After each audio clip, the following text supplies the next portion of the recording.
안녕, 나는 승구라고 하고요. 오늘은 원무과 관련돼서 이 질문지에 대해서 답변을 좀 하도록 할게. 첫 번째 질문부터.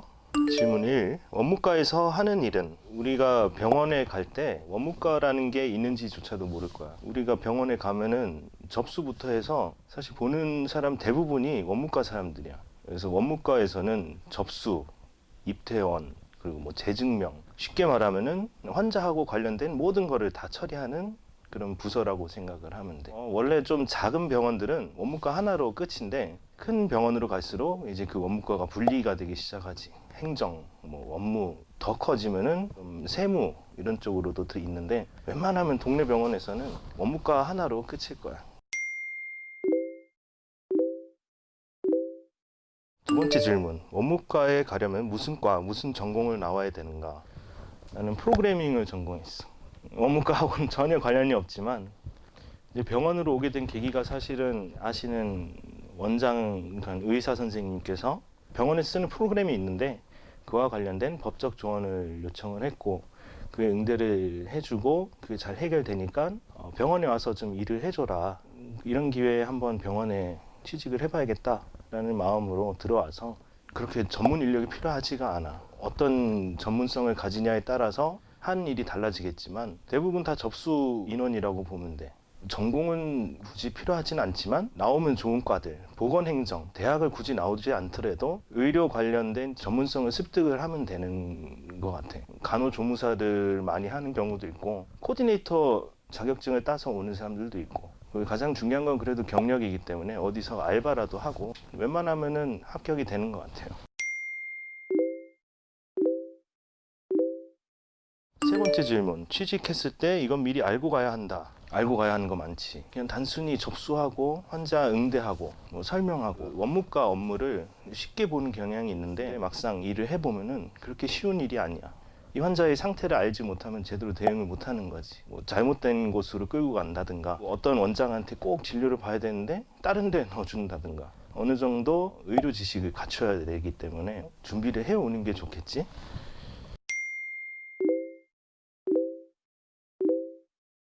네 번째 질문. 경력에 따라 연봉은 어떤 식으로 나오는가? 그거는 병원마다 사실 달라.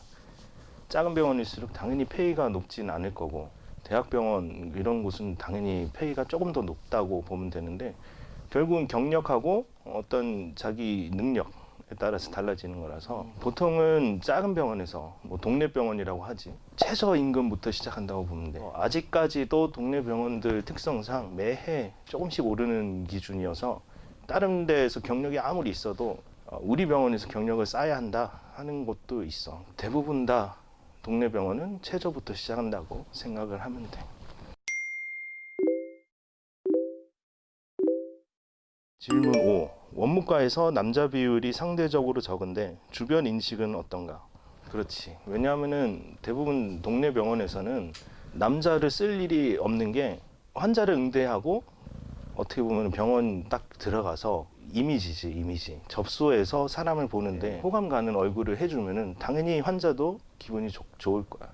물론 환자들이 병원에 들어오는 이유가 아프기 때문에 그렇게 기분이 좋은 상태는 아니거든. 그래서 조금이라도 마음을 편하게 해주기 위해서는 여성분들이 많은 경우가 있어.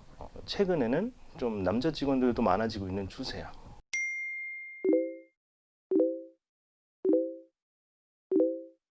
다음 질문. 힘든 점은 뭐가 있는가? 원무과에서 힘든 점 너무 많죠. 아무래도 환자 개개별로 다 아파서 왔기 때문에 이렇게 기분 좋게 대화를 해주진 않아. 소리를 무작정 지르는 사람들도 있고 그래서 마음의 상처를 받는 사람들도 많고 그게 좀 많이 힘들지.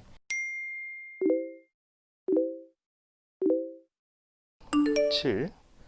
가장 뿌듯할 때는 언제인가? 이 환자가 고마움을 표현할 때인 것 같아. 대부분의 환자들은 의사한테 고마움을 표현하는데 우리 원무과 직원한테 잘해줘서 고맙다. 그럴 때가 원무과에서 일할 때 가장 행복한 때가 아닌가 싶어. 했던 실수 중 최악의 실수는 내가 봤던 최악의 실수는 환자 기록이 잘못된 경우. 동명이인인데 생년이 비슷한 경우가 많아. 근데 뒤에 생일을 제대로 확인 안 한 거지. 그럴 경우에 기록이 잘못되는 거야. 그거 잘 설명을 해주고 환자한테 사과를 잘 하고 진료를 다시 봐야지. 그게 최악의 실수가 아닌가. 다음 질문. 이건 너무하잖아 싶었던 최악의 환자는 너무 셀 수 없이 많아서 사실 환자분들이 아픈 걸 찾고 싶어 해. 근데 그냥 말만 듣고 이게 뭐다라고 확신을 할 수가 없거든. 그러니까 검사를 시키고 검사 비용이 나오게 되고 그리고 검사 결과를 보는데 아무것도 아닌 경우가 대다수야. 환자가 이런 걸 보고 과잉 진료한 거 아니냐. 왜 검사했냐 쓸데없이. 이런 얘기를 하는 경우가 다 있어. 소리 지르고 뭐 검사를 하지 않고선 어떻게 어디가 아픈지 어떻게 알겠어. 환자분이 좀 너무한가 싶다. 이런 게 있죠. 그 다음 질문. 중간에 수납 계산을 잘못하면 어떻게 대처해야 되는가?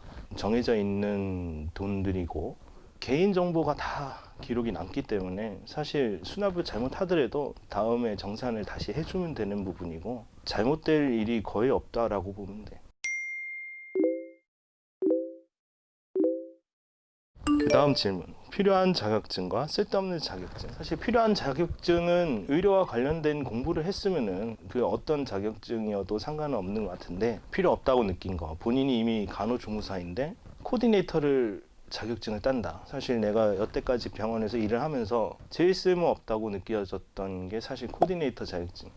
근데 물론 그걸 따고 준비하려고 하는 사람한테 좀 따지 말라 하는 건 아니에요. 공부를 한다는 것 자체가 중요하기 때문에. 근데 필요 있는 건 있죠. 의무기록. 의무기록사 같은 경우는 의무기록 자격증이 있어야 되고 청구 같은 경우는 그 청구 자격까지는 아니더라도 청구를 공부한 내용이 있어야 돼. 그게 어떻게 보면 어떤 자격 경력이니까.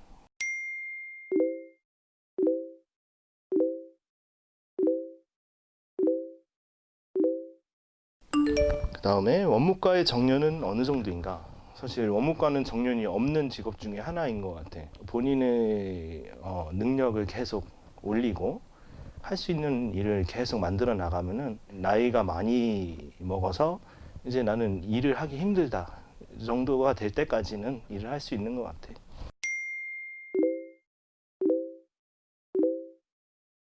원무과와 병원 코디네이터의 차이점은 무엇인가?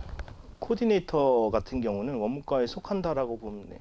환자가 어떤 편의성을 느낄 수 있도록 잘 조정을 해주고 또 환자들의 동태를 잘 살피는 게 코디네이터의 일인데 원무과 모든 사람들이 그 일을 하기 때문에 범위를 만들어 둔다라는 게 의미가 없지. 큰 차이는 사실상은 없다라고 보면 돼. 이제 마지막 질문이네. 마지막으로 원무과를 꿈꾸는 친구들에게 한마디 한다면 우선은 원무과를 꿈꾸는 사람들, 원무과라는 게 그렇게 어렵지도 않고 그렇다고 너무 쉬운 것도 아니어서 사실 마음만 먹고 정말 열정이 있으면은 누구든지 할 수 있는 일이라고 생각이 돼. 다만 꿈을 너무 높게 잡고 대학병원을 무조건 가야 된다. 이런 일은 신입한테는 좋지는 않다고 생각해. 대학병원에 가더라도 많은 걸 배울 수 있는 게 아니고 본인의 할당량이 정해져 있어. 대학병원 가는 것보다 동네 병원에서 전반적으로 어떻게 돌아가는지 병원이라는 게 뭔지를 느낄 수 있도록 차근차근 경험할 수 있으면 좋겠어. 능력적이지 않는 사람이 있어. 그런 것보다도 조금 더 어떻게 하면 일을 효율적으로 할 수 있을지 고민을 하고 하는 게 제일 좋은 것 같아. 그러면은 오늘은 여기까지 하고 다음에 또 보도록 할게. 안녕.